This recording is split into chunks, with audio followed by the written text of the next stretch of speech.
கருங்குடி ஸ்ரீ ராகவேந்திர சுவாமிகள் பிருந்தாவனத்தில் சித்ரா பௌர்ணமி மற்றும் சத்ய நாராயண பூஜை.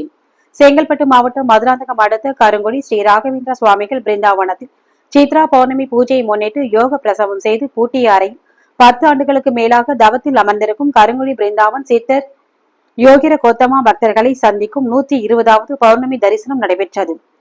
12 மணிக்கு சேஷ வேடத்தில் தியானத்தில் அமர்ந்திருந்த சித்தருக்கு பக்தர்கள் தாங்கள் திரு கரங்களால் ஓம் நமச்சிவாய மந்திர உச்சாடையுடன் அபிஷேகம் செய்து சித்தரின் அருளாசி பெற்றனர். அதனைத் தொடர்ந்து மக்கள் சுபிக்ஷமுடன் வாழ ஞானலிங்கத்திற்கு பூஜை செய்யப்பட்டு ஸ்ரீ ராகவேந்திர சுவாமிகள் பிருந்தாவனத்தில் யாகம் வளர்த்து சத்யநாராயண பூஜையும் செய்து மகாதீப ஆராதனை சித்தர் பக்தர்களுக்கு காண்பித்தார். இந்நிகழ்வில் மன்னார்குடியை சேர்ந்த மன்னை சிங்காரவேல், சரவண செல்வி, வண்டலூர் மாம்பாக்கத்தை சார்ந்த ராஜசேகரன் உள்ளிட்ட முக்கிய பிரமுகர்கள் மற்றும் பொதுமக்கள் கலந்து கொண்டனர். இவ்விழாவில் கருங்குடி மட்டுமின்றி செங்கல்பட்டு, சென்னை, புதுச்சேரி, பெங்களூர், கடலூர் மற்றும் விழுப்புரம் உள்ளிட்ட பல்வேறு பகுதியிலிருந்து திரளான பக்தர்கள் கலந்து கொண்டு சித்தரிடம் அருள் ஆசி பெற்றனர்.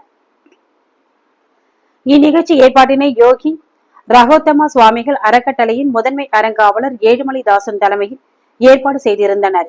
இதில் நிர்வாக அறங்காவலர் ஆர் துளசிலிங்கம் மற்றும் அறக்கட்டளை நிர்வாகிகள் T Kannan, K R Suresh, V Kamalakannan, வழக்கறிஞர் சுரேஷ், பி பரந்தாமன் முன்னிலையில் பக்தர்கள் அனைவருக்கும் அன்னதானம் வழங்கப்பட்டது.